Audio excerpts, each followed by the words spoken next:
Friends, let's upcycle this jar to make a sunflower luminary.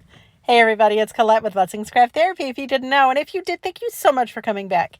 All right, so we have these napkins. I got them at Joann Fabrics. You're going to get it down to 1 ply. Then I have this jar. I love the lid, by the way. But anyways, I'm going to cut down the napkin down, and then we're going to put some dishwasher safe Mod Podge onto our jar, and then we're going to add our napkin. Now, on that napkin, I am going to put little cuts all the way around the top and the bottom. The bottom is a little long and I'm going to recut those after. But anyways, so then we're going to add more dishwasher safe Mod Podge on top. And you see I'm using my brush. I'm kind of making so that it goes into those threads of the jar. That way it kind of hugs the jar. That's why we added those little slits. So all I'm doing here is putting more dishwasher safe Mod Podge. Then we're going to smooth out our napkin. And then again, we're going to just dab, dab, dab around the edge of those threads so that the napkin adheres. And we're going to do the same thing around the bottom too. I tend to go and do it as I go. I don't put Mod Podge on the entirety of the jar just because I tend to make a big fat mess with it.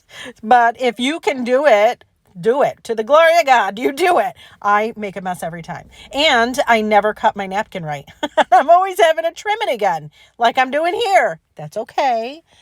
All that to say is it's okay if you have to. We all have to pivot, right?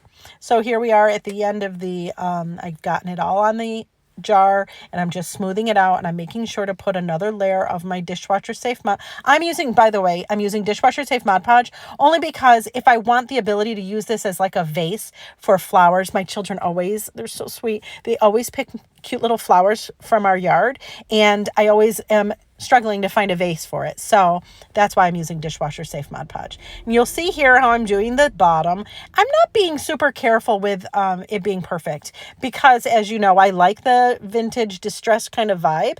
If you're more like, oh, I want it to look way more put together, then trim the ends before you do this part of doing the Mod Podge and then putting it on the bottom. Just an opinion, but I think it looks fine. I'm not mad. I think it looks good. And I'm using the same thing because there's a little bit of a change in elevation on the bottom. I'm also using my brush like I did around the edges, but look at how cute, right? Again, I let it dry just a little bit, and then I go and I add another layer of dishwasher safe Mod Podge. Now, there are wrinkles in this, yes, and I think it adds to the cuteness of it, but just be really careful if you don't like the wrinkles when you apply it. Then I added some jute on the top, just wrapped jute, and quit it. Quit it right now. Look at how cute. And then I added some fairy lights. I got these fairy lights on Amazon. They were so cheap.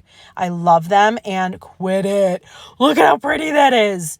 I mean, this is how I'll use it all the time until my children bring me flowers, and then I'll put flowers in it. But this is without the light. This is with a light. Holy Toledo, right? Look at it at night. Oh, we could even put this on a picnic table, I dare say. I mean, stop, right? Whew, I love it. All right, I know. I get so excited. I apologize. I'm not sorry, by the way. Anyways. Thank you, friends, for watching, and I hope this inspires you.